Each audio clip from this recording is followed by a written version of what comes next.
Good evening, Claire. கரெக்டாக கேக்குதா?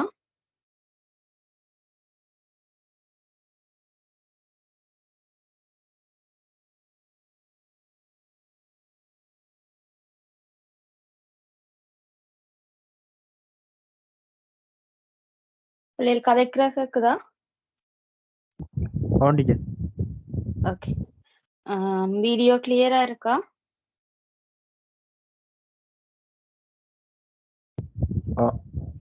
Okay, thank you. அன்றைக்கு ஒரு ஹோம்ஒர்க் தந்திருந்தேன் நான். ஐ திங்க் 2-3 பேர் செய்து அனுப்பியிருந்தேன். நீங்க விளங்கப்படுத்துறேன், கவனிங்க. கொஞ்சம் இந்த பாஸ் பேப்பர் கேள்விகள் செய்துட்டு தான் நாங்கள் உங்களை போகிறோம். ஏதா தரவு பாய்ச்சல் வரிப்படம் வந்து எல்லா இயர்லயும் வாரன்றபடியா நாங்க வந்து கொஞ்சம் பாஸ் பேப்பர் கேள்விகள் இப்போ ஓரளவு நாங்க பாஸ் பேப்பர் கேள்வியை ப்ராக்டிஸ் பண்ணாலே போதுமானதா இருக்கும். இப்ப பாஸ் பேப்பர்ஸ் கேள்வியை வந்து ப்ராக்டிஸ் பண்ணி பார்த்துட்டு, அதாவது அதுல என்னென்ன இருக்குதுன்றதை பார்த்துக்கொண்டு நாங்க அங்கால போறோம். இப்ப போன கிளாஸ் வந்து 2018 எஸ்ஏ கேள்வி ஒன்று தந்திருந்தேன். தரவு பாய்ச்சல் வரிப்படம் தொடர்பாக வந்து ஒரு எஸ்ஏ கேள்வி ஒன்று தந்திருந்தேன் நான். அதை பார்ப்போம்.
ஓகே, இந்த கேள்வியை பாருங்க.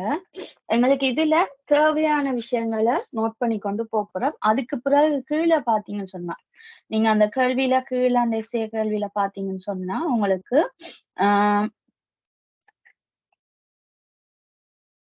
ஒரு டேட்டா ஃப்ளோ டயக்ராம வந்து ட்ரா பண்ணி தந்துட்டு அதுல ஃபில் பண்ண சொல்லிதான் உங்களுக்கு இருக்கு. பெரும்பாலும் வந்து நீங்க 2018 இருந்து இப்ப வரைக்கும் இருக்கிற எந்த பேப்பர் எடுத்தாலுமே வந்து உங்களுக்கு அவங்க ட்ரா பண்ணி தந்துட்டு ஃபில் இன் த பிளாங்க்ஸ் தான் தருவாங்க. பிளேட் இதை வந்து ஃபில் பண்ணுங்க, இதுல என்ன வரும்ன்றது கேட்கறதுதான் கூடவா இருக்கு. 2020 மட்டும்தான், ஐ திங்க் 20 19 ஏதோ சம்திங் 2 இயர்ல ஏதோ ஒரு இயர்ல மட்டும்தான் சினாரியோவை தந்துட்டு நீங்களே ட்ரா பண்ணுங்கன்னு கேட்ட ஒரு கேள்வி வந்தது. சரியா? அப்ப இவ்வளவு இதுல வந்து நீங்க பாத்தீங்கன்னு சொன்னா பெரும்பாலும் அவங்களே ட்ரா பண்ணி தந்துட்டு நாங்க வந்து அதுல கரெக்ஷனோ இல்ல ஃபில் இந்த பிளாங்க்ஸோ ஏபிசிடி என்று போட்டு அது என்னன்னு கேட்கறதோ அந்த மாதிரி தான் கேள்விகள் வாரது கூட. அப்ப நாங்க வந்து ரெண்டுக்கும் ஏற்ற மாதிரி இப்ப இதுவும் எங்களுக்கு தெரிஞ்சிருக்கணும், அதே போல ட்ரா பண்றதும் எங்களுக்கு தெரிஞ்சிருக்கணும். ஏன்னா ட்ரா பண்ண வந்தாலும் நாங்க ட்ரா பண்ணி கொடுக்கக்கூடிய மாதிரி இருக்கணும். இப்ப இதுல எங்களுக்கு தேவையான பாயிண்ட்ஸ்களை பார்ப்போம் என்னென்னு பார்த்துட்டு அதுக்கு பிறகு வந்தோம்னா தான் எங்களுக்கு இதுல வந்து சொல்லக்கூடியதா இருக்கும். அதாவது என்டிடி என்ன, அவங்களோட செயற்பாடுகள் என்ன, என்னென்ன ப்ரோசஸ் நடக்குதுன்றதை வந்து நாங்க நோட் பண்ணினோம்னா தான் எங்களுக்கு வந்து கீழே வந்து பார்க்கும்போது ஈஸியா விளங்கும். அப்ப அந்த மாதிரி ஒரு மாடல்ல நீங்க கேள்வி செய்தீங்கன்னா சரி. அப்ப இதுல பாருங்க, ஒரு குறித்த நாட்டின் ஒரு பாடசாலைக்கு பிள்ளைகளை அனுமதிப்பதற்கான முறைவழி கீழே தரப்பட்டுள்ளது. முறைவழி கீழே தரப்பட்டுள்ள விவரணத்தையும் தரவு பாய்ச்சல் வரைபடத்தையும் பயன்படுத்தி கீழே விளக்கப்பட்டுள்ளது. ஓகே, அப்ப இது என்ன நடக்குதுன்னு சொன்னா ஒரு பாடசாலையில நடக்க போற அந்த செயற்பாடை ஒரு பிள்ளையோண்ட அட்மிஷனுக்கு எடுக்கிறாங்க என்று சொன்னா அது தொடர்பான செயற்பாட்டை இதுல சொல்லி இருக்காங்க. அப்ப விண்ணப்பத்தாரர் இந்த விண்ணப்பதாரர்ன்றது பாத்தீங்கன்னு சொல்லி சொன்னா ஒரு என்டிட்டியாக இருக்க முடியும் பிள்ளை. ஒரு என்டிட்டியாக இருக்க முடியும் இந்த விண்ணப்பதாரர் என்றது. உரிய பாடசாலைக்கு விண்ணப்பத்தை அனுப்புகின்றார். அப்ப விண்ணப்பதாரர் என்ன செய்யற? பாடசாலைக்கு விண்ணப்பத்தை அனுப்புற. அப்ப பாடசாலைக்கு விண்ணப்பத்தை அனுப்புறதுன்றதும் வந்து எங்களுக்கு ஒரு செயற்பாடாக இருக்க போகுது. ஒரு தரவு பாய்ச்சல். எங்களுக்கு ஒரு அம்புக்குறியில வார ஒரு தரவு பாய்ச்சல் மாதிரி. ஏன் அந்த விண்ணப்பம்ன்ற வந்து ஒரு பேப்பர் மாதிரி போகுது. அப்ப விண்ணப்பத்தை அனுப்புற பாடசாலை அவ்விண்ணப்பம் கிடைத்தமை பற்றி விண்ணப்பதாரருக்கு அறிவிக்கின்றது. அப்ப பாடசாலை வந்து என்ன செய்யுதுன்னு சொல்லி சொன்னா ஆஹ் அந்த விண்ணப்பம் கிடைச்சிட்டுதுன்றத வந்து அறிவிக்குது. அப்ப அத வந்து அறிவிக்கிறதும் ஒரு தரவு பாய்ச்சலாக இருக்கலாம், அல்லது அது ஒரு ப்ரோசஸா கூட இருக்கலாம். இப்ப நாங்க 1 by 1 வந்து நோட் பண்ணி கொண்டு போறோம். பிறகு கீழே பார்த்து முடிவெடுக்க போறோம். பின்னர் பாடசாலை விண்ணப்பத்தில் உள்ள தகவல்களின் உண்மைத்தன்மையை பின்வரும் விடயங்களை செவ்வை பார்ப்பதன் மூலம் உறுதிப்படுத்து. அப்ப பாடசாலை என்ன செய்தாம் இப்ப பாத்தீங்கன்னு சொல்லி சொன்னா அவர் வந்து அந்த விண்ணப்பத்துல ஃபில் பண்ணிருக்க டீட்டெயில்ஸ வந்து சரி பார்க்கிறதுக்கு கீழே இருக்க விஷயங்களை வச்சுக்கொண்டு சரி பார்க்க போறேன். அப்ப முதலாவது விண்ணப்பதாரர்னு தகமைகளை பாக்குறேன். அப்ப இந்த விண்ணப்பதாரரோட தகமைகள்ன்றத வந்து நாங்க என்டிட்டியா கொள்ளையலாப்ல. என்டிட்டின்றது வந்து பாத்தீங்கன்னா ஒரு வழியாக உட்பொருள்ன்றது வந்து ஒரு நபராகவோ அல்லது ஒரு உபகரணமாகவோ அல்ல ஒரு முறைமையாகவோ கணனியாகவோ நிறுவனமாகவோ அப்படித்தான் இருக்க முடியும். இப்ப விண்ணப்பதாரரோட தகமைகள்ன்றது வந்து ஒரு அவருண்ட ஆக்டிவிட்டிஸா இருக்கலாமே தவிர எங்களுக்கு வந்து ஒரு என்டிட்டியா வரையலாது. அப்ப தகமை நியதிகள் எனும் தரவுத்தக்கத்தில் இருந்து பெற்ற தகமை நியதிகளை பயன்படுத்துவதன் மூலம் அப்ப இது என்ன நடக்குதாம்? இந்த விண்ணப்பதாரர்கள்ட்ட இது வந்து தகமை நியதிகள்னு சொல்லி ஒரு அட்டவணையில அதாவது தகமை நியதிகள் என்ற ஒரு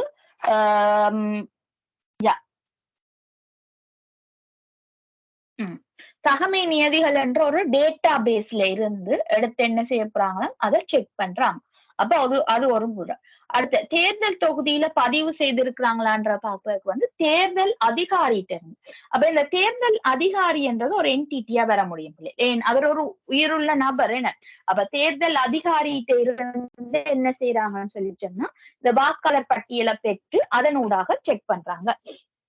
அடுத்து பதிவை உறுதிப்படுத்துமாறு பிரதேச செயலகத்துல அப்ப பிரதேச செயலகத்துல வந்து என்ன செய்யறாங்க அவர்கிட்ட பதிவை வந்து உறுதிப்படுத்த. அப்ப பாருங்க நாங்க பார்த்ததுல இந்த இடத்துல வந்து எங்களுக்கு எந்த ஒரு வெளியக உள்பொருளும் வரையல. சரியா? இந்த இடத்துல எங்களுக்கு எந்த ஒரு வெளியக உட்பொருட்களும் கிடைக்கல. இந்த இடத்துல வந்து வெளியக உள்பொருளுக்கு பதிலாக பாத்தீங்கன்னு சொல்லிட்டோம்னா என்ன இருக்குதுன்னா எங்களுக்கு ஒரு தரவு தேக்கம் டேட்டா பேஸ் ஒன்றுதான் தரப்பட்டிருக்கு. டேட்டா பேஸ் டீட்டெயில்ஸ் இருக்குது. அடுத்தது வந்து பாத்தீங்கன்னு சொல்லி சொன்னா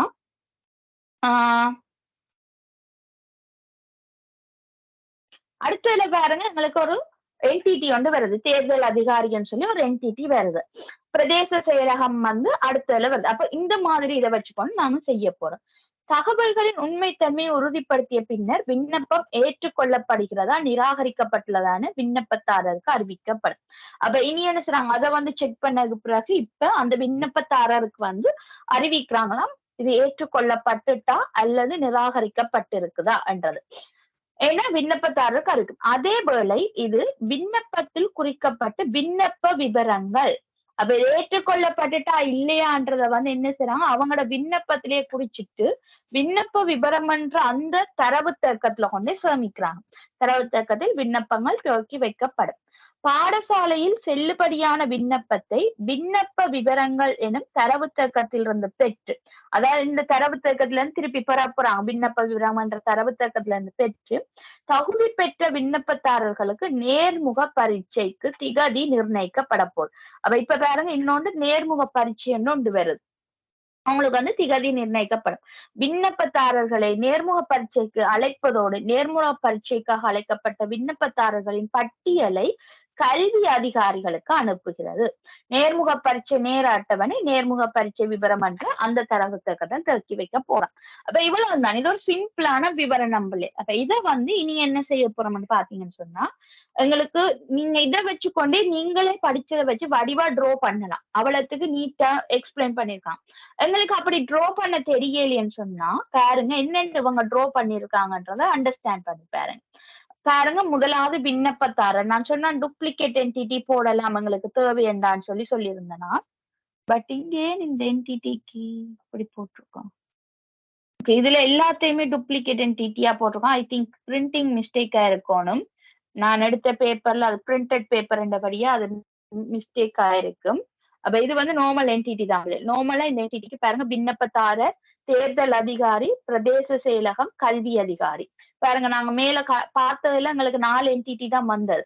விண்ணப்பதாரர் இதுல இருந்தவர், இதுல தேர்தல் அதிகாரி, இங்க பிரதேச செயலகம், அடுத்து வந்து கீழே வந்து பாருங்க இங்க கல்வி அதிகாரி என்று சொல்லி எங்களுக்கு 4 இதுதான் கிடைச்சது. சரியா?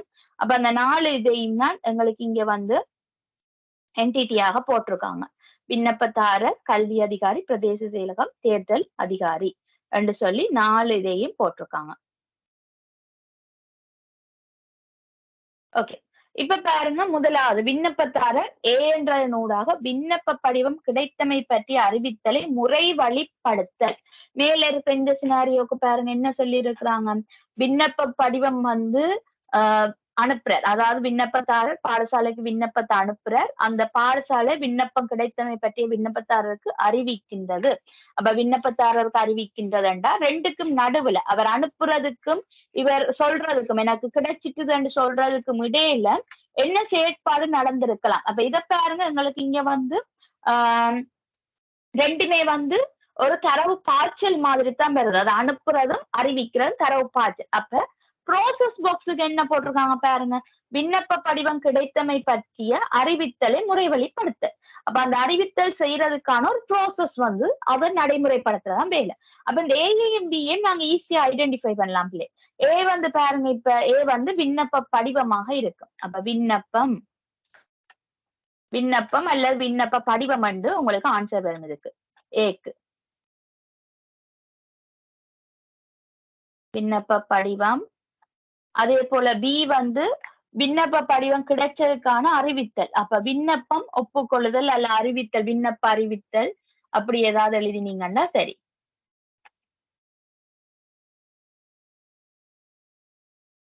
அறிவித்தல் சரியா? அந்த மாதிரி வரும் இதுக்கு. விண்ணப்ப அறிவித்தல் இது, அது விண்ணப்ப படிவம் அனுப்பப்படுது விண்ணப்பதாரர். இப்ப இந்த 2ம் போனதுக்கு பிறகு பாருங்க பிள்ளைகள் அடுத்ததா என்ன நடக்குதுன்னு பார்ப்போம். அதுக்கு பிறகு அதை வந்து உறுதிப்படுத்த போறாங்க. விண்ணப்பதாரர்ட தகமைகளுக்கு ஊடாக தேர்தல் தொகுதிகளுக்கு ஊடாக வந்து அங்க வந்து என்ன செய்ய போறாங்க அறிவிக்க போறாங்க. அப்ப இதுல வந்து அடுத்ததா பாருங்க விண்ணப்ப படிவத்தின் உண்மைத்தன்மையை உறுதிப்படுத்த. இத வந்து அவங்க செக் பண்றதுக்கு சரியா இடைக்குள்ள எங்களுக்கு மேல சொல்லப்படாத ஒரு விஷயம் நடக்கப்போல என்னன்னு சொன்னா ஒன்று இவங்க கிடைச்சிட்டுன்னு சொல்லி அறிவிச்ச அந்த விண்ணப்ப படிவத்தை கொண்டு விண்ணப்ப விவரங்கள் என்ற அந்த கோப்புக்குள்ள போறாங்க. ஏனென்றா கீழே எங்களுக்கு சொல்லி இருக்கு இந்த விவரங்கள் என்ற கோப்புல இருந்துதான் நேர அட்டவணைக்கு அதாவது நேர்முக பரீட்சைக்காக எடுக்கிறோம்னு சொல்லி இருக்காங்க. அப்ப அதனூடாக இங்க கோப்பு ஒன்றை உருவாக்கிட்டு அது அந்த கோப்புக்கு போயிட்டு கோப்புல இருந்துதான் இங்க வருது இந்த ப்ரோசஸுக்கு வருதுன்றதை இங்க நோட் பண்ணி இருக்கிறாங்க. இப்ப இது வந்து ஒரு எடுகோலாக வரப்போறது. சரி, அப்ப நீங்க ட்ரோ பண்ணி இருந்தீங்கன்னு சொன்னா நீங்களா ட்ரோ பண்ணும்போது இங்க இருந்து இந்த கிடைச்சிட்டு அறிவிக்கப்பட்ட விண்ணப்ப படிவம் இந்த டேட்டா பேஸுக்கு போறதை நீங்க காட்டியிருக்க மாட்டீங்க. அப்ப இது வந்து என்ன செய்யறாங்க அங்க இருந்து விண்ணப்பத்தை எடுத்து இவங்க உறுதித்தன்மையை செக் பண்ண போறாங்க. என்ன ஒன்று வந்து தேர்தல் அதிகாரிகிட்ட இருந்து ஒரு செக் பண்றாங்க, இன்னொன்னு பிரதேச செயலகத்துல இருந்து செக் பண்றாங்க, இன்னொன்னு தகமை விவரங்கள்ல இருந்து செக் பண்றாங்க.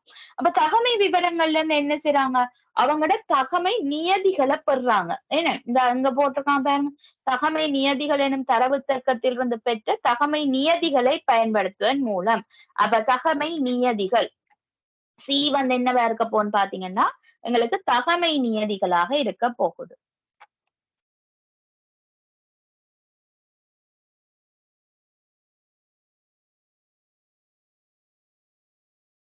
சரியா? தகமை நியதிகள்.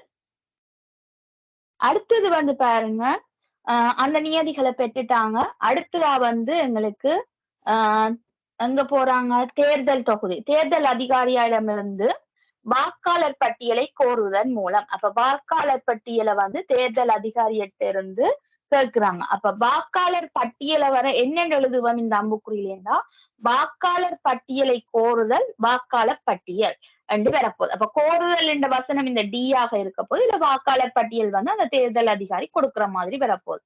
அப்ப ரெண்டுமே வந்து எங்களுக்கு இங்க வந்து வாக்காளர் பட்டியல் வரப்போகுது அவற்றை இருந்து இங்க வந்து வாக்காளர் பட்டியலை கோருதல் என்று வரப்போகுது. சரியா? வாக்காளர் பட்டியல் கோருதல் ஃபுல்லா எழுதணும் பிள்ளைகள், எனக்கு இடம் இல்லையன்றபடியே நான் இப்படி டொட் போட்டு எழுதுறேன். சரியா? அப்ப வாக்காளர் பட்டியல் கோருதல் என்று வரப்போகுது. அடுத்தது பிரதேச செயலகத்துல என்ன கேட்கிறாங்கன்னு பாத்தீங்கன்னா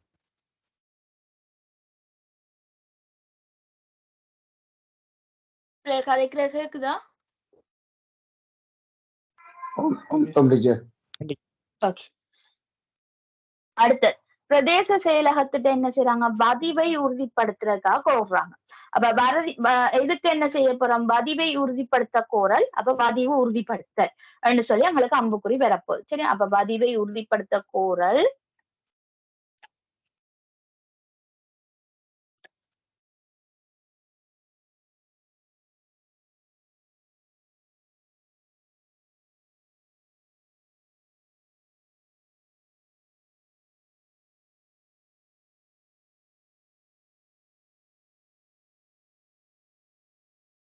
கோரல் இது வந்து பதிவை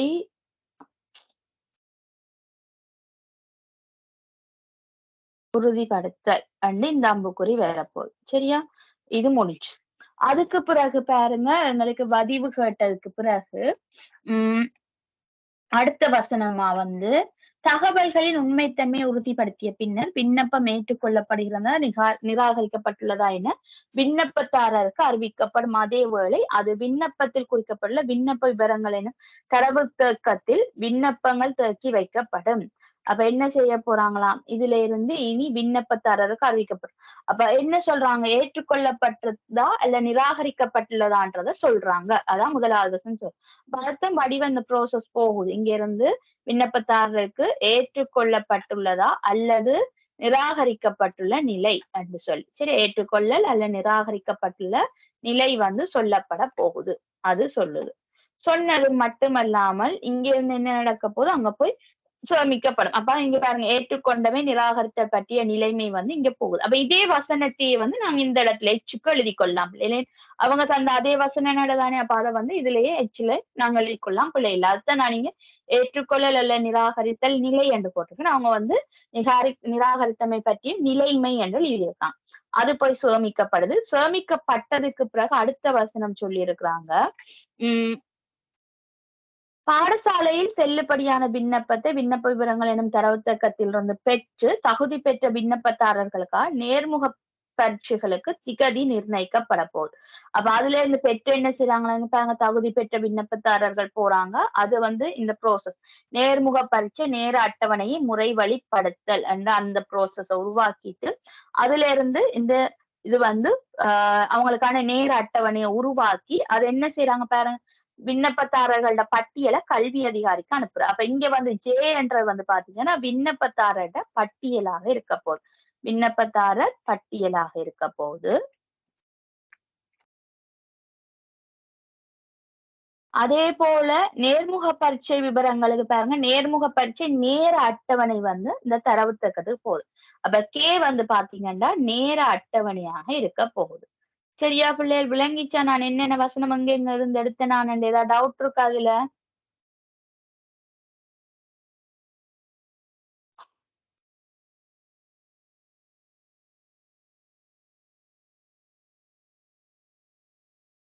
ஓகே மிஸ். ஓகே. இந்த விண்ணப்ப அந்த அதுக்கு கோடுகள் இல்ல குறுக்கால கோடு போடுறாங்க. அது என்டிட்டிஸ்க்கா? ஓ ஓகே. என்டிட்டிஸ்க்கு வந்து நார்மலா கோடு போடுறது வந்து நாங்க ஒரே மாதிரி என்டிட்டி 2, 3 கிரியேட் பண்ண போறோம்டா இப்படி கோடு போடுறாங்க. அதாவது டூப்ளிகேட் என்டிட்டிக்கு கோடு போடுறாங்க. இது வந்து நான் வந்து அந்த அதாவது எடிட்டட் அதாவது ஒரு பேப்பரை பார்த்து ஒரிஜினல் பேப்பரை பார்த்து டைப் பண்ண பேப்பர்ல இருந்து எடுத்த கேள்வி என்னபடி அது டைப்பிங் மிஸ்டேக்ல இந்த மாதிரி வந்துட்டு அந்த கோடு வராது இந்த என்டிட்டியில. நீங்க ஃபைனல் பேப்பர் பாத்தீங்கன்னா இந்த மாதிரி கோடு இருக்கிற மாதிரி வராது ஒரிஜினல் பேப்பர்ல. சரியா? இது டைப்பிங் மிஸ்டேக்ல ஓகே வந்துட்டேன். ஓகே. பிள்ளைகள் வேற யாருக்கும் டவுட் இருக்கா?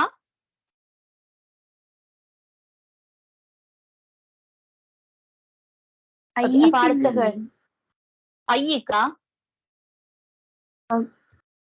வெயிட் பாரு. ஐ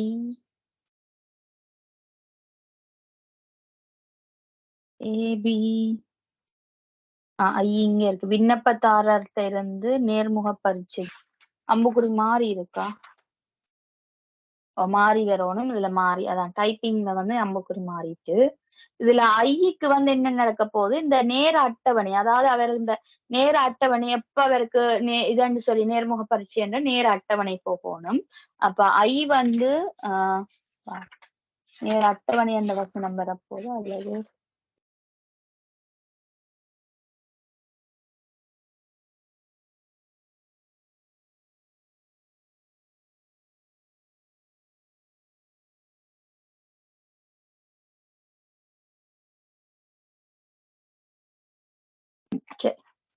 அண்டா ஐக்கு வந்து இதுல வந்து பாத்தீங்கன்னு சொன்னா அம்புக்குறி வந்து திசை மாறி வரணும். இதுல டைப்பிங் மிஸ்டேக் பிள்ளைகள் இங்க இருந்து அம்புக்குறி வெளிக்கிற மாதிரி வரும். சரியா? அப்ப இங்க இருந்து வெளிக்கிட்டு இங்க போய் சேருது என்ன போப்போன்னு சொன்னா இந்த நேர அட்டவணை தான். அதாவது அவருக்கான அந்த நேர்முக பரீட்சைக்கான நேரம் என்னன்னு சொல்லப்படப்பு. அப்ப இதுல வந்து நாங்க ஐக்கு நேர்முக பரீட்சைக்கான நேரம் அப்படின்னு எழுதினா சரி. சரியா? நேர்முக பரீட்சைக்கான நேரம் திகதி அதை நீங்க போட்டிக்கொண்டீங்கன்னா சரி. அந்த வசனம் வந்து எங்களுக்கு மேல இல்ல, அவருக்கு போகுதுன்றதுன்னு சொல்லப்படையில. பட் அதுக்கு பல என்ன வசனம் பயன்படுத்தப்பட்டிருக்குன்னு பாத்தீங்கன்னு சொன்னா என்ன ஆஹ் விண்ணப்பதாரர்களுக்காக நேர்முறை பரீட்சைகளுக்கு திகதி நிர்ணயிக்கப்படும் தான் சொல்லியிருக்காங்க.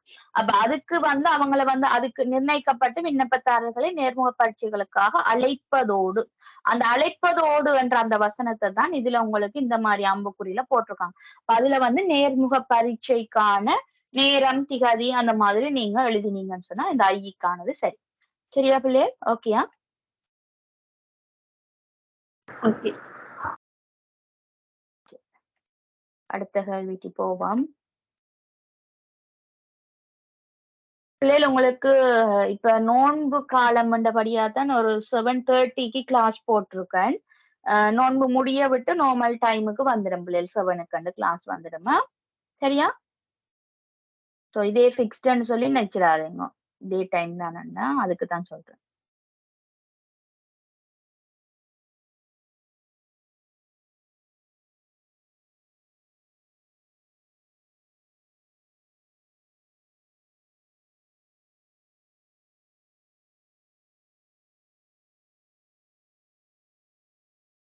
ஓகே.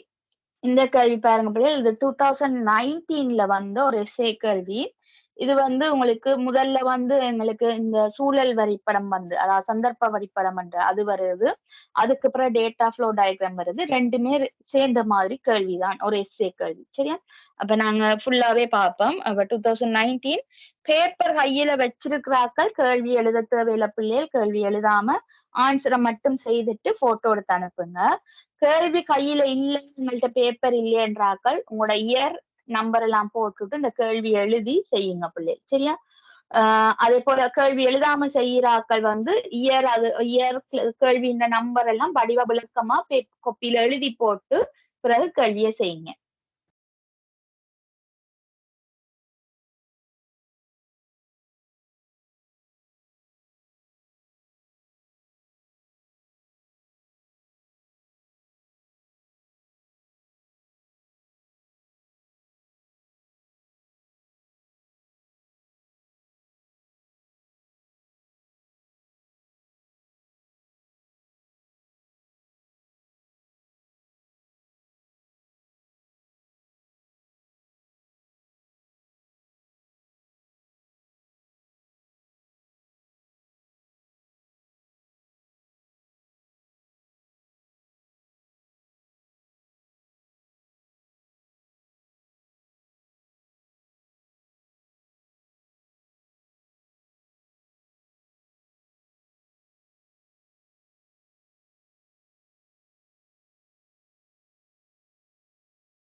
செய்தாக்கள் ஆன்சர் அனுப்பலாம் பிள்ளைகள்.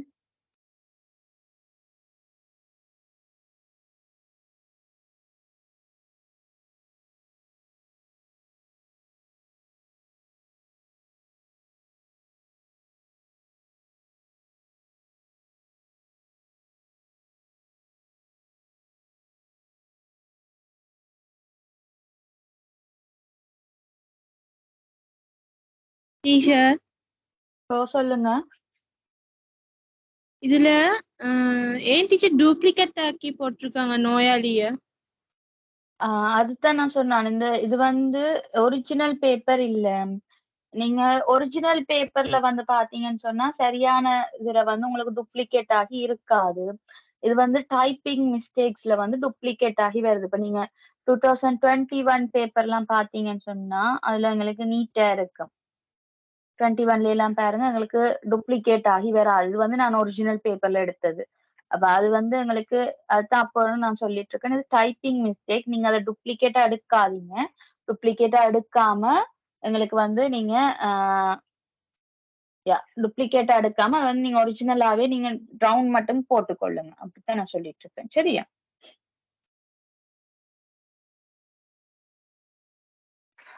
விளங்குதா உங்களுக்கு? Okay teacher. ஓகே.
மிஸ் எதுல அனுப்புறது? டெலிகிராம்ல அனுப்பவா? டெலிகிராம்ல அனுப்புங்க.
பிள்ளைகள் இந்த கேள்வி நோட் பண்ணி இருப்பீங்கன்னு நினைக்கிறேன். இது இந்த கண்டினியூஸ் அடுத்ததுக்கு போறேன். சரியா? இது அப்படியே தொடர்ச்சி. அந்த கேள்வியின் தொடர்ச்சியா கீழே அடுத்த டேட்டா ஃப்ளோ டயக்ராம் வருது பிள்ளை. இதுல உங்களுக்கு ஃபுல்லா கேட்கல. இதுல கேட்டது பாத்தீங்கன்னு சொல்லி சொன்னா டபிள்யூ என்ற இந்த முகப்படையாளத்துக்கும் அடுத்ததுல எக்ஸ் என்ற இந்த முகப்படையாளத்துக்கும் உள்ள வசனம் என்னன்னு கேட்டிருக்காங்க. அதுக்கு உங்களுக்கு மேல இந்த சினாரியோ விளங்கி நீங்க அதை செய்திருந்தா தான் இதுல டபிள்யூக்கும் எக்ஸுக்கும் வந்து நீங்க டிரெக்டா வந்து சொல்லக்கூடியதா இருக்கு. சரியா? அப்ப அதை வந்து வடிவா ரீட் பண்ணி நீங்க பேப்பர் பாத்துட்டீங்கன்னு சொல்லி சொன்னா அடுத்ததான் இந்த கேள்விக்கு ஆன்சர் எனக்கு சென்ட் பண்ணுங்க.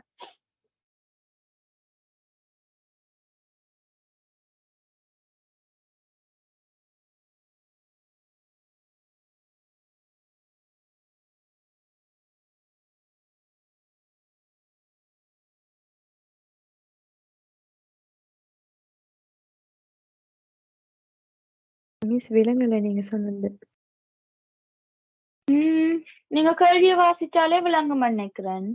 அதாவது அது என்ன கண்டினியூஸ் கேள்வின்னு சொன்னான். 2019 எஸ்ஏட கண்டினியூஸ் கேள்வி. இது இந்த துண்டுதான் மிச்சம் இது. இப்ப இதுல வந்து நீங்க பாத்தீங்கன்னு சொன்னா டேட்டா ஃப்ளோ கண்டெக்ஸ்ட் டயக்ராமுக்கு மட்டும்தான் பெரும்பாலும் செய்து அனுப்பி இருக்கிறாங்க. இந்த PQRST என்னென்னு நான் இப்ப சொல்றேன். அது என்ன கண்டினியூட்டியா இங்கால அடுத்த டேட்டா ஃப்ளோ டயக்ராம் இருக்கு, அதுக்கும் சொல்லுங்கன்னு சொல்லியிருந்தேன்.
சரி பிள்ளை, நான் விளங்கப்படுத்துறேன், கவனிங்க.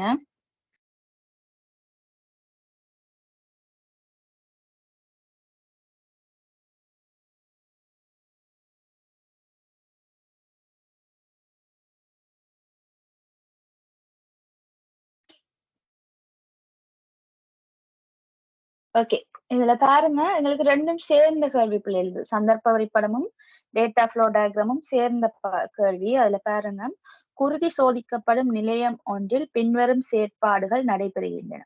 சோதனை நடத்தப்பட வேண்டும் என குறிப்பிடும் துண்டை நோயாளி ஏற்றுக்கொள்ளும் கர்ம பீடத்தில் கையளிக்க வேண்டும். சரி, அப்ப அவர் என்ன செய்யறார்? நோயாளி என்றவர் தான் எங்களோட ஒரு என்டிட்டியாக வரப்போகுது.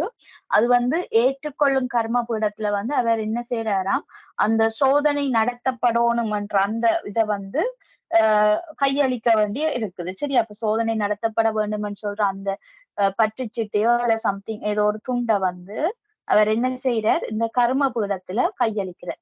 அப்ப இங்க வந்து பாத்தீங்கன்னு சொன்னா உங்களுக்கு இந்த கர்ம பீடம் அப்படி எதுவுமே இல்லை. டிரெக்டா என்ன செய்யறாங்க? ஒன்று குருதி முறை சோதிக்கும் முறைமைன்னு சொல்லி ஒரு முறைமையா வைக்கிறாங்க, ஒரு என்டிட்டி வைக்கிறாங்க. நீங்க அடுத்து அதுலயும் போய் பாத்தீங்கன்னு சொன்னா இந்த சாரி இந்த கேள்வியில கீழே டேட்டா ஃப்ளோ டயக்ராமுக்கு போனீங்கன்றாலும் இந்த இடத்துலயும் வந்து எங்களுக்கு கர்ம பீடம் வந்து இதையும் காட்டல. அப்ப இது வந்து என்ன நடக்குது? அந்த ஒவ்வொரு முறை வழிப்படத்திலையும் காட்டி கொண்டு போறாங்களே தவிர எங்களுக்கு வந்து கர்ம பீடம் வந்து ஒன்றும் இல்லை. ஜஸ்ட் வந்து அவங்க சொல்ற வசனங்களை நாங்க விளங்கி கொண்டோம்னா சரி, அவ்வளவுதான். ஏற்றுக்கொள்ளும் கர்ம பீடம் நோயாளிக்கு ஒரு வார்நாமத்தை வழங்கி, அப்ப வார்நாமத்தை வந்து வழங்குது. அப்ப முதலாவது பாருங்க, இந்த பி என்ற வந்து நாங்க சூழல் வரிப்படத்துல எப்பயுமே எங்களுக்கு தெரியும் ஒரு ஓர்டர்ல நாங்க அம்புக்குறிகள் போடும். அப்ப பி வந்து நாங்க பாத்தீங்கன்னு சொல்லி சொன்னா என்னன்னு சொல்லலாம், அவர் முதலாவது கொடுத்த அந்த சோதனை நடத்தப்பட வேண்டும் என குறிப்பிடும் துண்டாக இருக்கு. இந்த பி வந்து என்னன்னு சொன்னா சோதனை நடத்தப்பட வேண்டும் என குறிப்பிட்ட துண்டாக இருக்கு.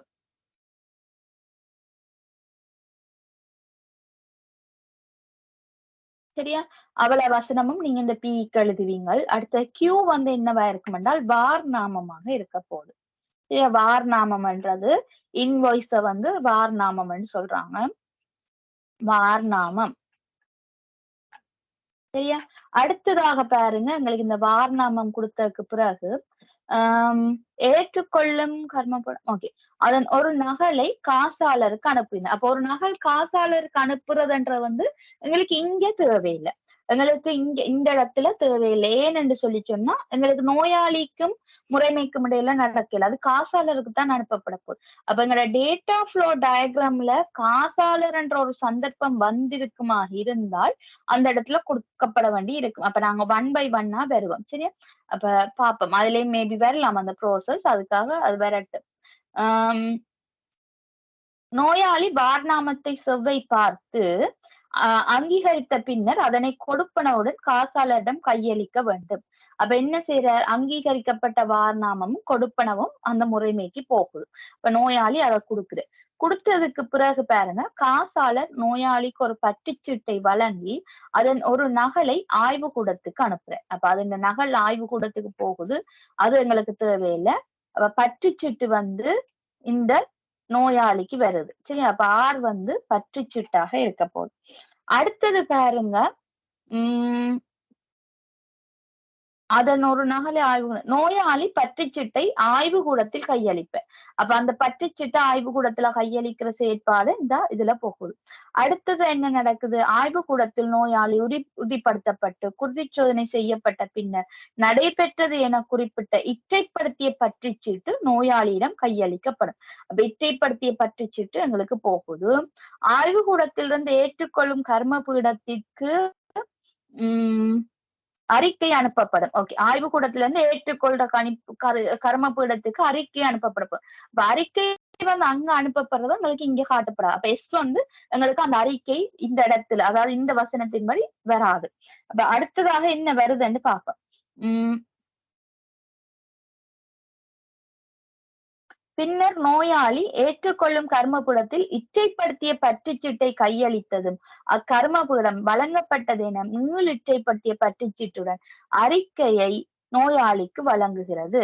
சரி, அப்ப பாருங்க, இச்சைப்படுத்திய பற்றுச்சீட்டைத்தான் இவர் கொண்டே அடுத்ததாக கொடுக்குற. அப்ப இற்றைப்படுத்திய பற்றுச்சீட்டை கொடுத்தோன்னு மேல் இற்றைப்படுத்திய பற்றுச்சீட்டு வந்து திருப்பி அவருக்கு போகுது. அதோட சேர்ந்து என்ன வருது, அறிக்கை வருது. சரி, அப்ப இவ்வளவுதான் இந்த சூழல் வரிப்படத்துக்கான ஆன்சரா இருக்கும். அப்ப பி வந்து பாத்தீங்கன்னு சொன்னா சோதனை நடத்தப்பட வேண்டும் என குறிப்பிடும் துண்டு, கியூ வந்து வார்நாமம், ஆர் வந்து பற்றுச்சீட்டு, எஸ் இற்றைப்படுத்திய பற்றுச்சீட்டு, டி வந்து அறிக்கை என்று சொல்லி ஆன்சர் வரப்போகுது இந்த சூழல் வரிப்படத்து.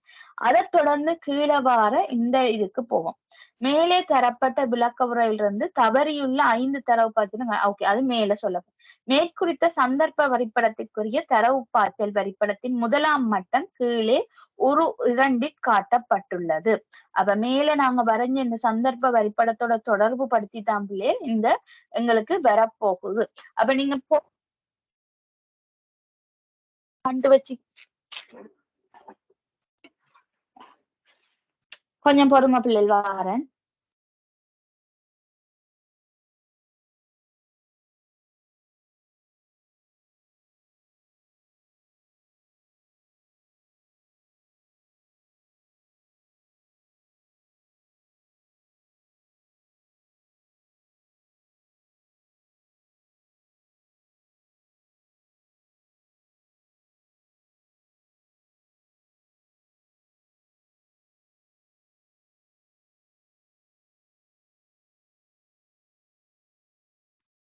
பிள்ளை கதைக்கிற கேக்குதா? பிள்ளை கதைக்கிற கேக்குதா? ஓ டீச்சர். Okay, thank you.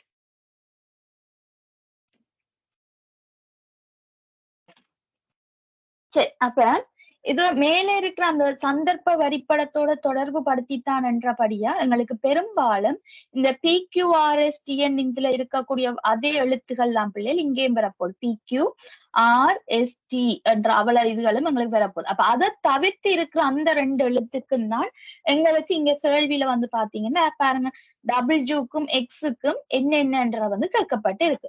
அப்ப P வந்து எங்களுக்கு தெரியும், முதலாவது நோயாளி என்ன செய்யறார், அந்த துண்டை குருதி பரிசோதிக்கப்படணும்ன்ற அந்த துண்டை வந்து கொடுத்தோன்னே கியூ வந்து அங்க இருந்து எங்களுக்கு வார்நாமம் வருது. வார்நாமம் வந்ததுக்கு பிறகு அடுத்ததாக என்ன செய்யறார் அவர்,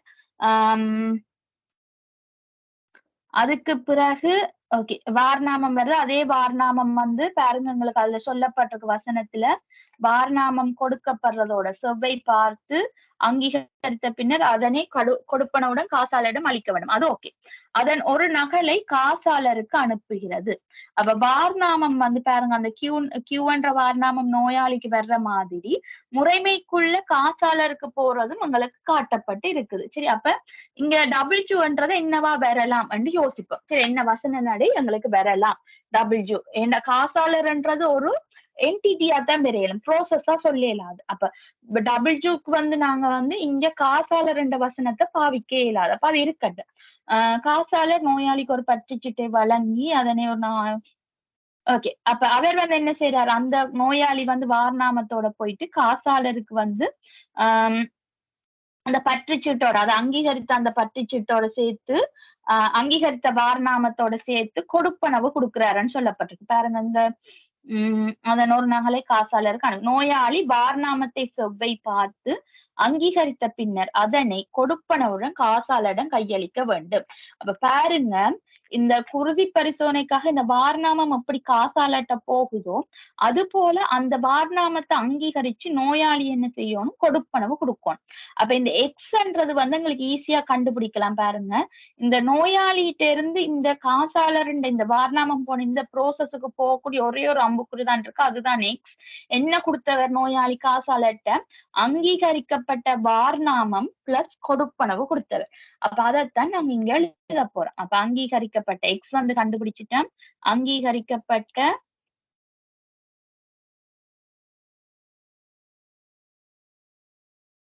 வார்நாமம் பிளஸ் கொடுப்பனவு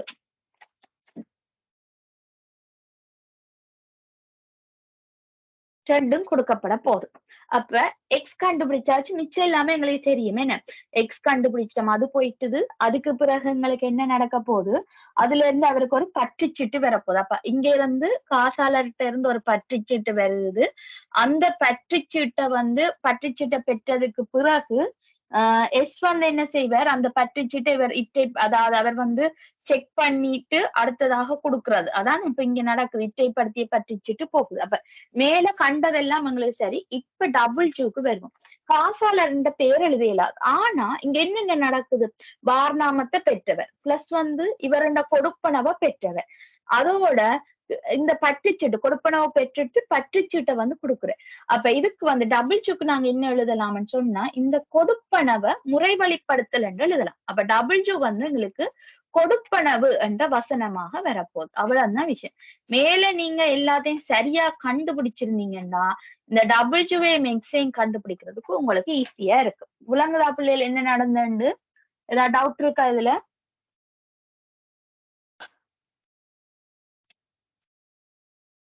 கிளியரா பிள்ளைகள்?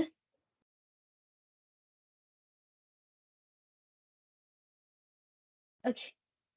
சோ அடுத்த கேள்வி பார்ப்போம்.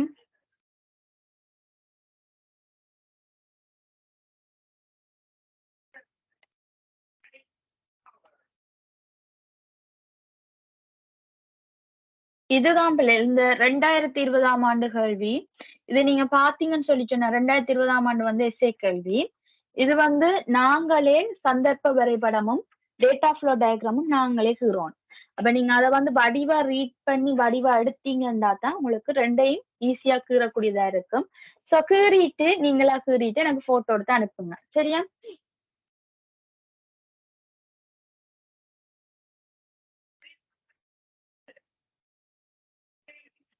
பிள்ளைகள் இதுல டோட்டலா 6 பேர் இருக்கிறீங்க பிள்ளை கிளாஸ்ல. தயவுசெய்து 6 பேரும் ட்ரா பண்ணிட்டு அனுப்புங்க. சரியா? நான் படிப்பிக்கிறதுக்கு பிரயோசனம் இல்லை. அப்படியே நீங்க இருந்தீங்கண்டா, செய்து அனுப்பாம இருந்தீங்கண்டா.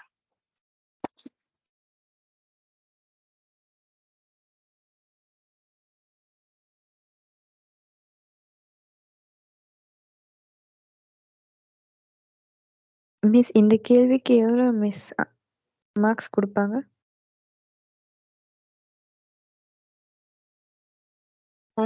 எஸ்ஏ கேள்விக்கு வந்து ஐ திங்க் உங்களுக்கு வந்து ஃபுல் மார்க்ஸ் அப்படியே வரும். இது ஃபுல்லா ஒரு எஸ்ஏ கேள்வி.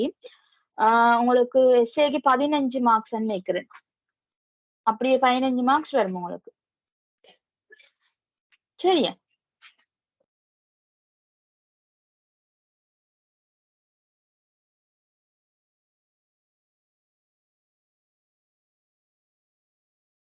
Okay miss.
டிலுக்ஷி இருக்கிறீங்களா கிளாஸ்ல?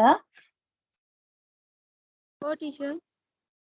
ஓகே, நீங்க வந்து தமிழ் மீடியம் தான் A லெவல் செய்றீங்க. ஓ டீச்சர். அப்பே ஆன்சர் இங்கிலீஷ்ல எழுதி இருக்கிறீங்க.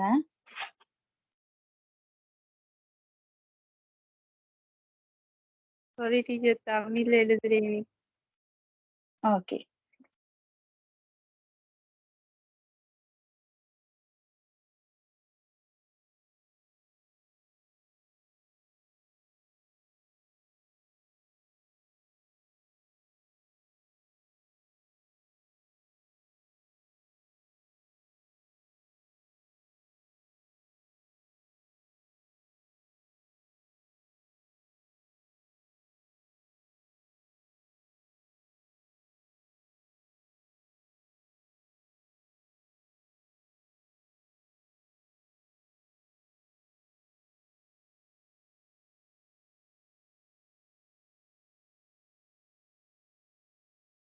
டீச்சர் சைட்ல இங்கிலீஷ்ல போட்டிருந்தாலும் அது எழுத முடியாதா? இல்ல, நீங்க பெரும்பாலும் தமிழ்ல யூஸ் பண்றதா என்ன பொறுத்த வரைக்கும் நல்லது. ஏன்னா இப்ப ரூல்ஸ் வந்து நீங்க சரியான டஃப் ஆக்கிட்டு வராங்க. இங்கிலீஷ் துண்டரை பாவிக்க கூடாதுன்னு சொல்லி. ஏன் தேவையில்லாம மார்க்ஸ் லொஸ்ட் பண்ணுவான் நீங்க இங்கிலீஷ்ல எழுதி. அதுக்காக தான் நான் தமிழ்லயே எழுத பழக்கி கொண்டிருக்கோம். Okay teacher, thank you.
பிள்ளைகள் சூழல் வரைபடம் மட்டும் இல்ல, டேட்டா ஃப்ளோ டயக்ராமும் சென்ட் பண்ணுங்க.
சரி பிள்ளைகள், கவனிங்க, விளங்கப்படுத்துறேன்.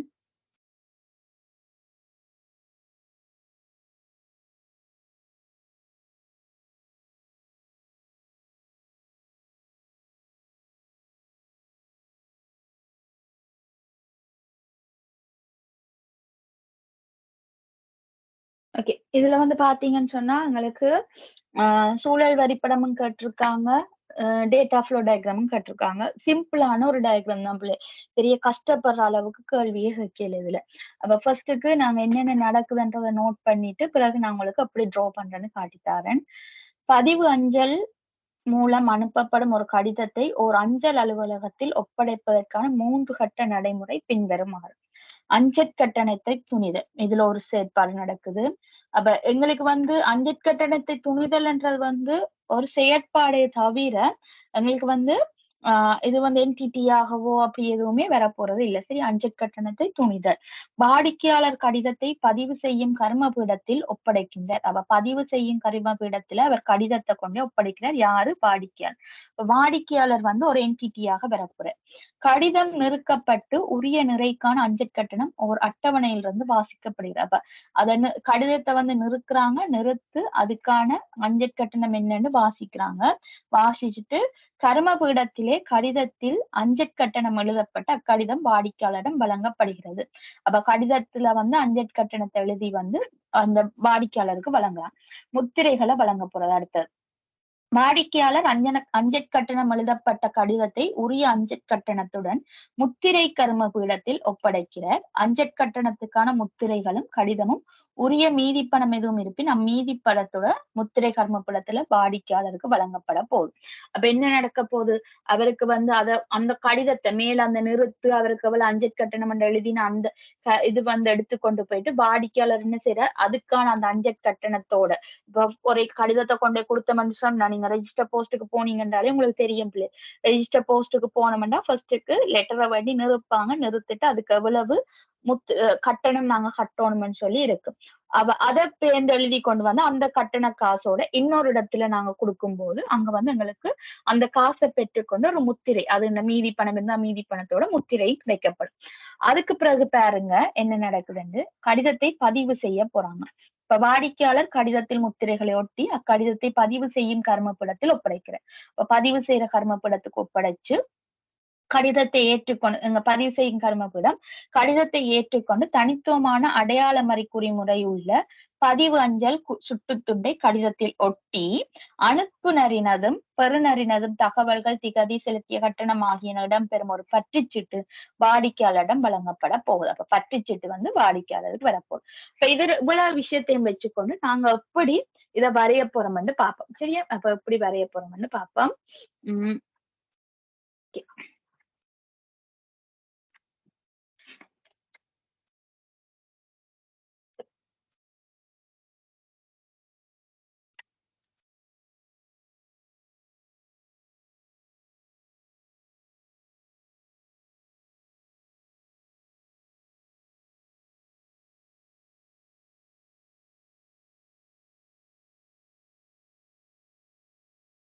ஓகே, நாங்க கண்டுபிடிச்சது ஒரே ஒரு என்டிட்டி தான் பிள்ளைகள், அது வாடிக்கையாளர். சரியா?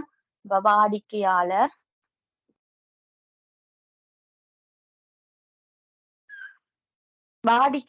அதே போல அங்கால இப்ப நம்ம சூழல் வரிப்படம் வரைய போறோம். இப்ப சூழல் வரிப்படம்ன்றது ஒரு முறைமையோட தான் தொடர்புபடும். எந்த ஒரு வெளியக உள்பொருளும் ஒரு முறைமையோட தொடர்பு படக்கூடியதாக இருக்க போது. அப்ப வெளியக உள்பொருள் முறைமையோட தொடர்பு கொள்ளும் போது எங்களுக்கு அங்க இதுல பாத்தீங்கன்னு சொல்லி சொன்னா இதுதான் அந்த முறைமை என்ற பெயர் இல்ல. அதுக்கு என்ன நடக்க போன்னு சொல்லி சொன்னா எங்களுக்கு அஞ்சல் திணைக்களம் என்று எழுதலாம்.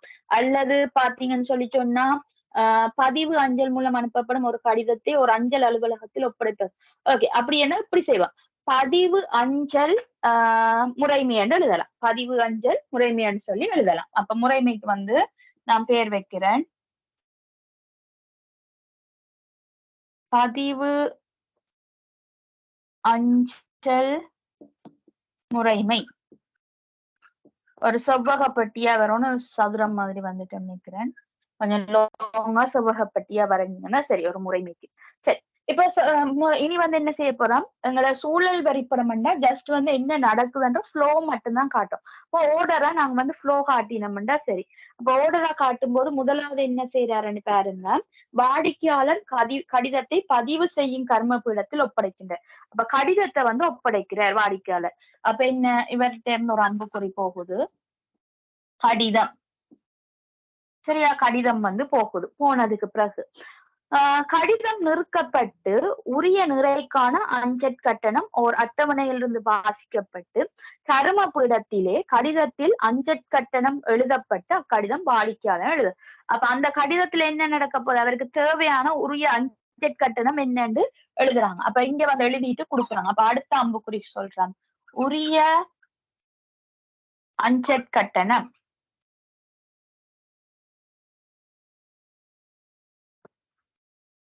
சரி, அதே வசனம் அதுல சொல்லியிருக்கிற அதே இதைத்தான் நான் எழுதுறேன். உரிய நிறைக்கான அஞ்சற் கட்டணம் என்னன்றதை இங்க நான் உரிய அஞ்சற் கட்டணம் எழுதியிருக்கிறேன். அது சொல்லப்பட்டதுக்கு பிறகு அது வழங்கினதுக்கு பிறகு அடுத்ததுல பாருங்க, வாடிக்கையாளர் அஞ்சற் கட்டணம் எழுதப்பட்ட கடிதத்தை உரிய அஞ்சற் கட்டணத்துடன் முத்திரை கர்மபீடத்தில் ஒப்படைக்கிறார். அப்ப வாடிக்கையாளர் என்ன செய்ய போறார், அஞ்சற் கட்டணத்தோட கடிதத்தை கொடுக்கிறார். அப்ப அஞ்சற் கட்டணம்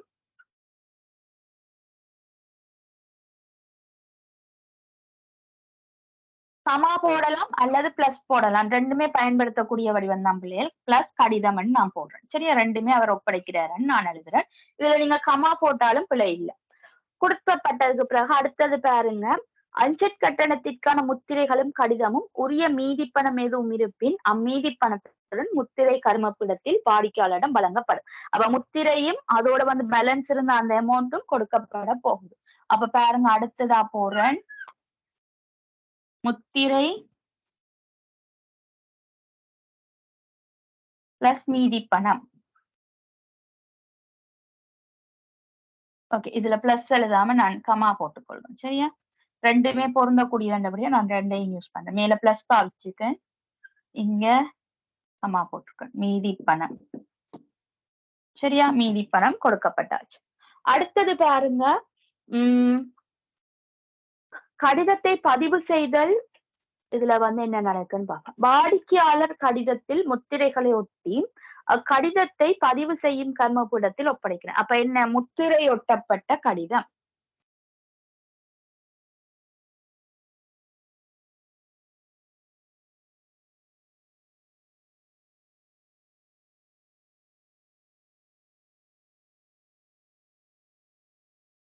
முத்திரையொட்டப்பட்ட கடிதத்தை கொடுக்கிறார். கொடுக்க அதுக்கு என்ன நடக்குது? பதிவு செய்யும் கர்மபுடம் கடிதத்தை ஏற்றுக்கொண்டு தனித்துவமான அடையாளமறி குறிமுறை உள்ள பதிவு அஞ்சல் சுட்டுத்துண்டை கடிதத்தில் ஒட்டி அனுப்புனரினதும் பெறுநரினதும் தகவல்கள், திகதி, செலுத்திய கட்டணம் ஆகியன இடம்பெறும் ஒரு பற்றுச்சீட்டு வாடிக்கையாளர். அப்ப ஜஸ்ட் நீங்க என்ன செய்யலாம், இங்க இருந்து அடுத்த அம்புக்குறி போகுது பற்றுச்சீட்டு. அவ்வளவுதான் விஷயம். சரியா? அவ்வளவுதான் உங்களுக்கு சூழல் வரிப்படத்துக்கான படம் பிள்ளை. சிம்பிளா அதுல இருக்கிற வசனமா நீங்க வாசிச்சீங்கன்னாலே உங்களோட சந்தர்ப்ப வரைபடம் அல்ல சூழல் வரிபடத்தை இலகுவா வரையக்கூடியதா இருக்கும். சரியா பிள்ளைகள்? இதுல ஏதாவது டவுட் இருக்கா சந்தர்ப்ப வரிபடம் வரைஞ்சதுல?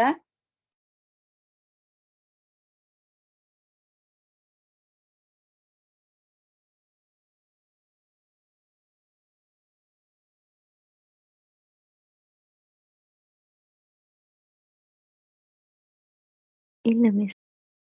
ஓகே. அடுத்தது அப்ப அழிக்கட்டுமா பிள்ளைகள்? நோட் பண்ண போறீங்களா? நான் டேட்டா ஃப்ளோ டயக்ராம் கீறதுக்கு எனக்கு இடம் வேணும்.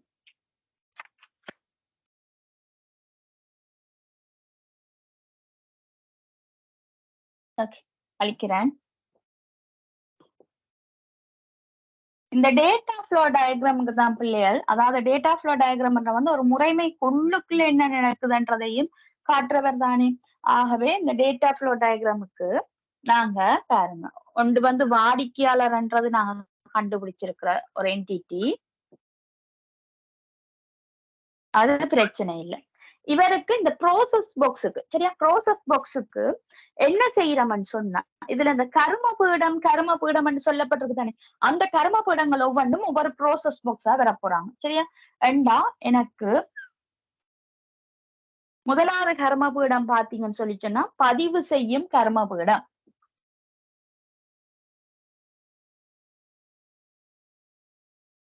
ஏண்டா இவரெண்ட வேலை, சரியா, கர்மபீடம்ன்றது மேல ஹெடிங் மாதிரி வரும், உள்ளுக்க நாங்க என்ன செயற்பாடுன்றத ஃபில் பண்றோம். அப்ப அதை நாங்க வாசிச்சு கொண்டு போகும்போது செயற்பாட்டை எழுதுவோம். சரியா? அடுத்தது பாத்தீங்கன்னு சொல்லி சொன்னா முத்திரை கர்மபீடம்.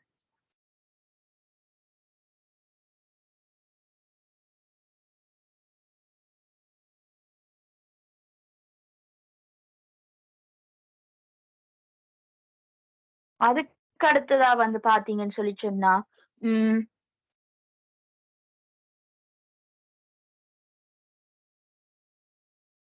பதிவு செய்யும் கர்மபீடமா இல்லையே,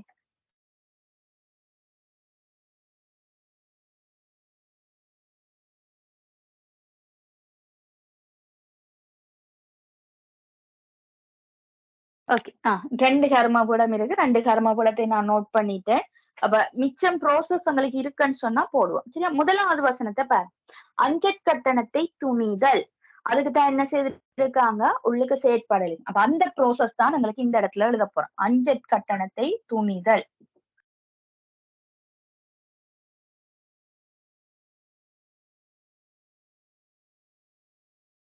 சரி, எப்படி துணிய போறாங்க? முதலாவது வாடிக்கையாளர் என்ன செய்யற, அந்த கடிதத்தை கொடுக்குற. அப்ப கடிதத்தை நாங்க கொடுக்குறோம்.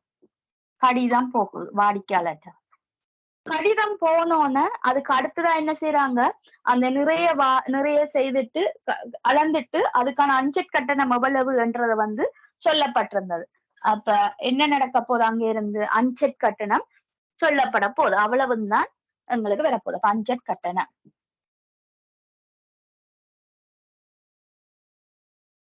அடுத்தது பாருங்க, முத்திரை வழங்கல். அப்ப அவற்றை அடுத்த செயற்பாடு பாருங்க, எங்களுக்கு ப்ரோசஸ் முத்திரை வழங்கல்.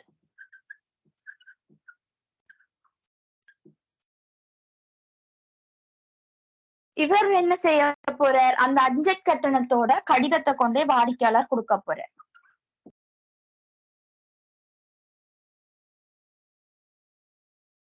பிளஸ் கடிதம் வாடிக்கையாளர் கொண்டே கொடுக்குற.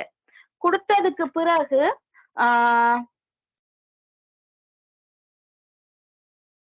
அஞ்சற் கட்டணத்திற்கான முத்திரைகளும் கடிதமும் உரிய மீதி பணமும் இருந்தா இவர் திருப்பி கொடுக்குற. இதுல இன்னொரு விஷயம் கவனிக்க வேண்டியிருக்கு பிள்ளைகள், சொல்றேன். முத்திரை பிளஸ் மீதி பணம். ஓகே, இன்னொரு விஷயம் இருக்கு, மேல நான் ஒன்று விட்டுட்டேன். அதாவது இவர் வந்து அஞ்சட் கட்டணம் எவ்வளவுன்றத பாக்குறதுக்கு ஒரு டேபிள பாவிச்சவர். அதாவது பாருங்க, அதுல சொல்லி இருக்கு அஞ்சட் கட்டணம் வந்து ஒரு அட்டவணையிலிருந்து வாசிக்கப்படுகிறது. அப்ப அதை வந்து நாங்க இதுல காட்டோம். அந்த அட்டவணையில இருந்து அவங்க வாசிக்கிறாங்கன்றது வந்து இங்க காட்ட வேண்டி இருக்கு. எங்களுக்கு சூழல் வரிப்படத்துல தேவையில்லை. இப்ப இங்க காட்டப்பட போது என்ன செய்ய போறாங்கன்னு சொல்லி சொன்னா, அந்த வெயிட் நிறை எவ்வளவுன்றத பாக்குறதன் ஊடாக அவங்க வந்து இதுக்கான அஞ்சட் கட்டணம் எவ்வளவுன்றத வந்து பார்த்தவங்க. அப்ப அதுக்கான அட்டவணைக்கு பேர் பாருங்க, அஞ்சட் கட்டணம் ஒரு அட்டவணையிலிருந்து வாசிக்கப்படுகிறது. அப்ப அதை வந்து நாங்க இப்படி வைப்போம், அஞ்சட் கட்டண அட்டவணை பேர் வைப்போம். அதாவது அது ஒரு தரவு தேக்கம் வந்து கருத்துல கொள்ள போறோம். சரியா, ஒரு தரவு தேக்கம் வந்து கருத்துல கொள்ள போறோம். அப்ப நான் இங்க தரவு தேக்கத்தை நோட் பண்ண, எனக்கு இடம் காணாதாலும் இங்க கொண்டு வரேன். அஞ்சட் கட்டண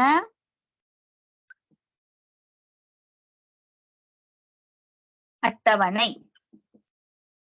அவருக்கு இவர் என்ன செய்தவர், இந்த கடிதத்தின் நிறை எவ்வளவு என்றத சொல்றது நூடாக அங்கிருந்து அஞ்சட் கட்டணம் எவ்வளவு என்று கிடைச்சது. சரியா, அப்ப இதை நாங்க காட்டுவோம். இந்த இடத்துல காட்டிட்டு பிறகு நாங்க அஞ்சட் கட்டணத்தை வாடிக்கையாளருக்கு கொடுக்குறோம். பிறகு அந்த அஞ்சட் கட்டணத்தோட முத்திரை போற அங்க இருந்து மீதி பணம் வந்துட்டு அடுத்ததுக்கு போறோம். பாருங்க, கடிதத்தை பதிவு செய்யறதுக்கு போகும்போது வாடிக்கையாளர் கடிதத்தில் முத்திரை, அப்ப கடிதத்தை பதிவு செய்யறதுக்கும் கர்மபூடம் பாத்தீங்கன்னா பதிவு செய்யும் கர்மபீடமா தான் இருக்க போகுது. அதாவது இங்க பாருங்க, மேல நான் போட்டிருக்கேன், இந்த பதிவு செய்யும் கர்மபீடம் தான் நாங்க போறோம். ஆனா அது இந்த ப்ரோசஸ் பாருங்க, அடுத்த ப்ரோசஸ் வந்து எங்களுக்கு கடிதத்தை பதிவு செய்யறதுதான் ப்ரோசஸ். அப்ப இங்க வந்து நாங்க அஞ்சட் கட்டணத்தை துணிறதுக்கு தான் இந்த ப்ரோசஸ் போட்டிருக்கோம். ஆகவே இன்னொரு ப்ரோசஸ் பாக்ஸ் வந்து கிரியேட் பண்ண போறோம். அதே பதிவு செய்யற கர்மபீடத்துக்கு பதிவு செய்யும்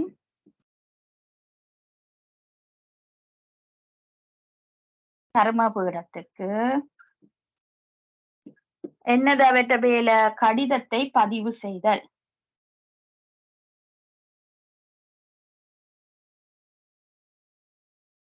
ஓகே, வந்துட்ட. இவருக்கு இந்த வாடிக்கையாளர் என்ன செய்வார்னு பார்ப்போம். வாடிக்கையாளர் கடிதத்தில் முத்திரைகளை ஒட்டி அக்கடிதத்தை பதிவு செய்யும் கர்மபீடத்தில் ஒப்படைக்கின்றார். அப்ப என்ன செய்ய போறார், முத்திரை ஒட்டப்பட்ட கடிதம்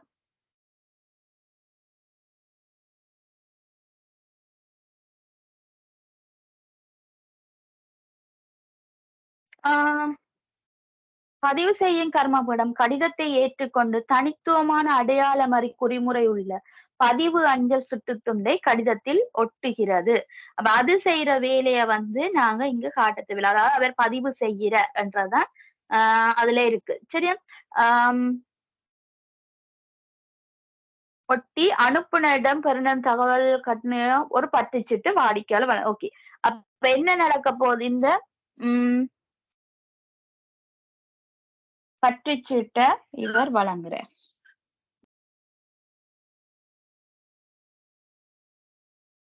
இப்ப இன்னொரு விஷயம் செய்ய போறோம் பிள்ளைகள். அதாவது நீங்க கடிதத்தை பதிவு செய்றீங்கன்னு சொன்னா அவர் வந்து பாருங்க, அதுல எங்களுக்கு சொல்லி இருக்கு பெருநட்ட தகவல்கள், அதே போல அனுப்புநட்ட திகதி, செலுத்தின கட்டணம், அதை விட அது அந்த அடையாள குறிமுறை, இது எல்லாமே நோட் பண்ணப்பட போகுது. அப்ப இதெல்லாமே வந்தா என்னன்னு சொன்னா இங்க எங்களுக்கு சொல்லப்படையில நாங்க ஒரு எடுகோலா எடுக்கிறோம். இது எல்லாமே வந்து ஒரு டேட்டா பேஸ்ல சேமிக்கப்படுதுன்னு சொல்லி. அப்ப உங்களோட இதுல வந்து பாத்தீங்கன்னு சொல்லி சொன்னா உங்களோட ஸ்கீம்ல, அதாவது நீங்க இந்த கேள்விக்கு ஸ்கீம்ல போனீங்கன்னு சொன்னா கட்டாயம் நீங்க டேட்டா பேஸ் காட்டியிருக்கோம்னு தேவையில்லை. நான் உங்களுக்கு எடுகோலா சொல்லித்தாரேன். சரி, உங்களோட ஸ்கீம்ல வந்து அது வந்து கட்டாயம் இல்ல, அதை கன்சிடர் பண்ணணும்ன்ற தேவை இல்லைன்னு சொல்லப்பட்டே இருக்கு. பட் அதை எடுகோலாக நாங்க எடுக்கலாம். இந்த தரவுகள் வந்து ஒரு தரவு தேக்கத்துல சேமிக்கப்படுதுன்றத வந்து ஒரு எடுகோலா கூட எடுக்கலாம். அப்ப நாங்க என்ன செய்யலாம்னு சொல்லி சொன்னா, ஒரு தரவு தேக்கத்தை போட்டு அவருக்கு நாங்க ஒரு பெயர் வைக்கலாம், பதிவு செய்யும் தரவு கோப்பு பெயர் வைப்போம். சரியா, அதுக்கு என்ன போகுது, இவர் தொடர்பான இந்த வாடிக்கையாளர் இருந்து அவர் பெற்ற சகல தரவுகளும் போகுது. அப்ப அதை வந்து நாங்க பதிவு செய்யும் விபரம் போட்டுக்கொள்வோம். அவ்வளவுதான் விஷயம்.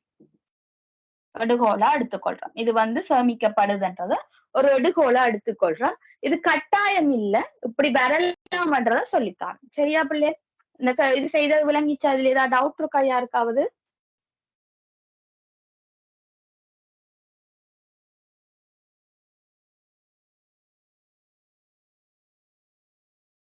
ஓகே.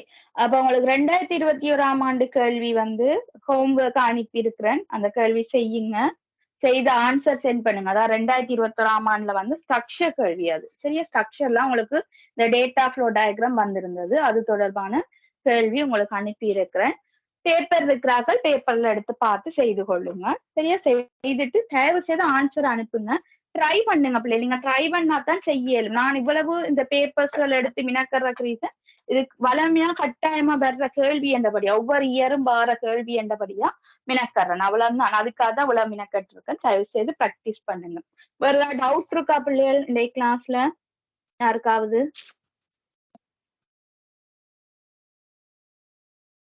எனக்கு இதுல எல்லாமே விளங்குனுச்சு டீச்சர். அந்த அஞ்சட் கட்டண அட்டவணை அந்த இது ரெண்டு எதுக்கு போட்டாங்கன்னு விளங்குது இல்ல டீச்சர். பதிவு செய்யும் தரவு கோப்பு அதுவும் அஞ்சட் கட்டண அட்டவணை. ஓகே. அது வந்து இப்ப நீங்க அந்த கேள்வியில பாருங்க. சரியா? கேள்வியில வந்து நீங்க கேள்வியை நான் ஷேர் பண்ணுங்க. இந்த கேள்வியில பாருங்க, எங்களுக்கு ஒரு விஷயம் சொல்லப்பட்டிருக்கு. அந்த அஞ்சட் கட்டணத்தை துணிகிறதுக்கு அவர் வந்து பாருங்க, உரிய நிறைக்கான அஞ்சட் கட்டணம் ஓர் அட்டவணையில் இருந்து வாசிக்கப்படுகிறது. அந்த அட்டவணை என்று சொல்ல வர்றது என்னன்னா ஒரு டேட்டா பேஸா இருக்கு. அப்ப எங்களுக்கு வந்து டேட்டா ஃப்ளோ டயக்ராம்ல வந்து கட்டாயம் நாங்க எங்கேயா டேட்டா பேஸ பத்தி கதைச்சிருக்கிறோம்னு சொன்னா அதை காட்ட வேண்டி இருக்கு. அதுதான் டேட்டா பேஸோட இருக்க தொடர்புகள் அதுகளை பத்தி கதைக்கிறது இந்த டேட்டா ஃப்ளோ டயக்ராமே. அப்ப ஒரு டேட்டா பேஸ்ல இருந்துதான், அதாவது இப்போ ஒரு அட்டவணையா எங்கள்கிட்ட இருக்குன்னு சொன்னா அதுதான் டேட்டா பேஸ். டேட்டா பேஸ்ன்றது என்னன்னு பாத்தீங்கன்னா ஒரு அட்டவணை வடிவத்துல ஒரு நேம் அவருடைய ஏஜ் என்ன. இப்ப ஸ்கூல்ல யோசிச்சு பாருங்க, உங்களோட ரெக்கார்ட் புக் கண்டுட்டு முதலாவது டீச்சர் என்ன செய்வாங்க, முன் பேஜ்லயே உங்களோட கிளாஸ்ல யாரெல்லாம் பிள்ளைகள் இருக்கிறீங்க, அவங்களோட அட்ரஸ் என்ன, அப்பா என்ன செய்யறாரு, என்ன வேலை, இதெல்லாமே நோட் பண்ணி வச்சிருப்பாங்க தானே. அது ஒரு வகையான டேட்டா. அது மாதிரி இந்த அஞ்சட் கட்டணம் என்று வரும்போது இங்க ஒரு டேட்டா பேஸா வச்சிருக்காங்க. ஒவ்வொரு வெயிட்டுக்கும் இப்ப இது வந்து ஒரு 10 கிராம் வெயிட்னா அந்த 10 கிராம் வெயிட்டுக்கு அவ்வளவு முத்திரை ஒட்டணும் அல்லது எவ்வளவு காசு வேணும் என்றதை வந்து பாக்குறதுக்கான ஒரு அட்டவணை வச்சுக்காங்க. அப்ப அந்த அட்டவணையில இருந்து பாக்குறாங்கன்னு எங்களுக்கு இந்த இடத்துல சொல்றபடியா உரிய நிறைக்கான அஞ்சட் கட்டணம் வந்து ஒரு அட்டவணையில இருந்து வாசிக்கப்படுகிறது என்றது வந்து சொல்லப்படுறதை வச்சுதான் நாங்க அதுல போட்டிருக்கோம். அந்த அஞ்சட் கட்டணத்தை துணிய முன்ன, அதாவது கடிதம் எங்களுக்கு கொடுக்கப்பட்ட உடனே அவருக்கு பாருங்க இதுல வந்து கடிதம் வந்து இந்த வாடிக்கையாளர் இங்க கொண்டு வந்து கொடுத்தோன்னு அந்த கர்மபீடத்துக்கு கொண்டு வந்து கொடுத்தோன்னு இவர் என்ன செய்யறார், வெயிட்ட நிறுத்துறார். அதுக்கு எவ்வளவு வெயிட்ட நிறுத்திட்டு அந்த வெயிட்ட வச்சுக்கணும், அந்த நிறைய வச்சுக்கொண்டு போயிட்டு அந்த அட்டவணையில செக் பண்றாரு. நிறைய கொண்டு போனோன்னு அவர் அட்டவணையில செக் பண்ற எவ்வளவு அதுக்கு காசு அதை செக் பண்ணி அஞ்சட் கட்டணத்தை பெற்று அதைத்தான் கொண்டு வாடிக்கையாளர் கொடுக்குற. இந்த இது விளங்கிட்டா உங்களுக்கு இந்த டேட்டா பேஸ் இதுல வந்தது? ஓகே. இப்ப இந்த டேட்டா பேஸ் வந்து எங்களுக்கு சொல்லப்படையல. இது வந்து நாங்க எடுகோலா தான் எடுக்கிறோம். அதாவது என்ன இதுக்கு சொல்லப்படையல, ஏன் நான் இதை எடுகோலா எடுக்கிறேன்னு சொன்னீங்க பாத்தீங்கன்னா, கீழே எங்களுக்கு சொல்லப்பட்டிருக்கு. இந்த கேள்வியில கீழே பாருங்க. பாருங்க, பதிவு செய்யும் கருமபீடம் கடிதத்தை ஏற்றுக்கொண்டு தனித்துவமான அடையாளமறி குறிமுறை உள்ள பதிவு அஞ்சல் சுற்றுத்துண்டை கடிதத்தில் ஒட்டி. சரி, அப்ப அடையாளமறி குறிமுறைன்னு ஒரு குறிமுறை இருக்குது. அனுப்புநர்னம் பெறுநரும் தகவல் திகதி செலுத்திய கட்டணம் ஆகியன இடம்பெறும் ஒரு பற்றுச்சீட்டு வாடிக்கையாளர்கிட்ட வழங்குறாங்க. அந்த பற்றுச்சீட்டை வழங்குறதோட இந்த தகவல் எல்லாம் பெற்றுத்தருதானே. இப்ப ஒரு நான் வந்து அந்த அனுப்புநர்கிட்ட நான் தான் அந்த அஞ்சல் அலுவலகத்துல இருக்கிறேன்னா நான் வாடிக்கையாளர்கிட்ட இருந்து பெற்றிருக்கிறேன். இந்த இவருடைய டீடைல்ஸ் எல்லாம் பெற்ற நான் ஒரு குறிமுறையும் போட்டிருக்கிறேன். இன் ஃபியூச்சர் இதே அனுப்புனர் வந்து என்னட்ட நான் இப்படி கடிதம் அனுப்பினால் என்ற கடிதம் போயிட்டுதான் அது வந்து ரிசீவருக்கு போய் சேரையிலே ஒருக்கா செக் பண்ணி சொல்லுங்கன்னு கேட்டா என்னட்ட டீடைல்ஸ் இருந்தாதானே நான் செக் பண்ணி பார்க்கலும், இல்லாம செக் பண்ணலாதானே. அப்ப அதை வச்சு கொண்டு சொல்றேன். இந்த இடத்துல இவர் கொடுத்த டீடைல்ஸ் எல்லாம், இவர் அங்க வழங்கின டீடைல்ஸ் எல்லாம் என்ன நடக்குதுன்னா அவ்வளவு வந்து ஒரு டேட்டா பேஸ்ல ஸ்டோர் ஆகுது. அதுக்கு பேர் தான் நான் இங்க பதிவு செய்யும் தரவு கோப்புன்னு வச்சுட்டு பதிவு செய்யும் விவரத்தை அந்த தரவு கோப்புக்கு அனுப்பியிருக்கேன். இது ஒரு எடுகோலா நான் செய்திருக்கிறேன். இது ஆனா கட்டாயம் இல்ல. உங்களோட இதுல வந்து எங்களுக்கு அந்த எக்ஸ்பிளனேஷன்ல கேள்வியின் எக்ஸ்பிளனேஷன்ல எந்த இடத்துலயும் இது சொல்லாதபடியா இது கட்டாயம் நீங்க வரையணும்ன்ற தேவையில்லை. பட் இப்படி ஒன்று நடக்குமன்றதை தெரிஞ்சு கொள்ளுங்கன்றதுதான் நான் சொல்லியிருந்தேன். இப்போ ஓகேயா, கிளியரா உங்களுக்கு? Teacher thank you. ஓகே, வேற யாருக்கும் டவுட் இருக்கா பிள்ளைகள்?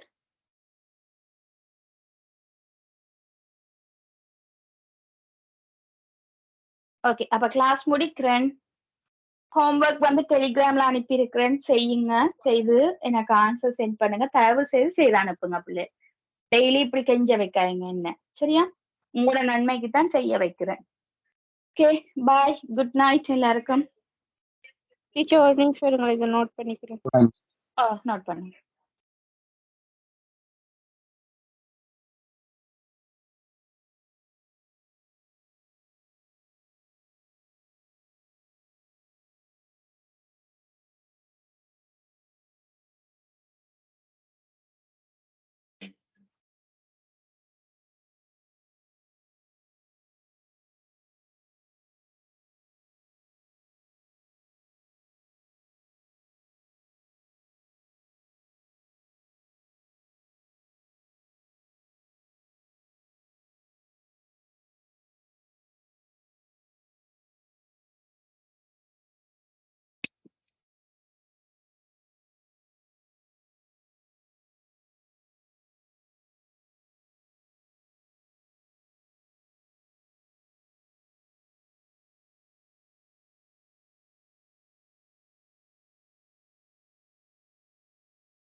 Okay teacher, thank you teacher.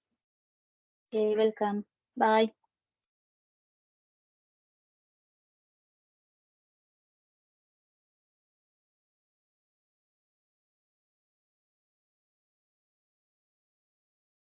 Thank you teacher, good night teacher.